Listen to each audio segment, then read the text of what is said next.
Қалайсыздар достар, бүгін сіздерге өз атыңызда ИП бар ма, немесе ИП жабылған, болмаса уақытша тоқтатылған жөнінде қалай көруге болады, сол жөнінде осы видеода бөлісетін боламын.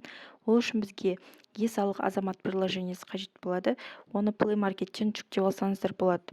Осы приложениеге кіреміз, поиск налогоплательщика дегенді басамыз.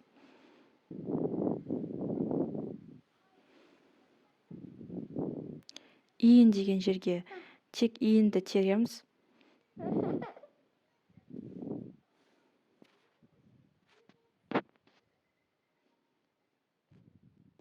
Найтиді басамыз.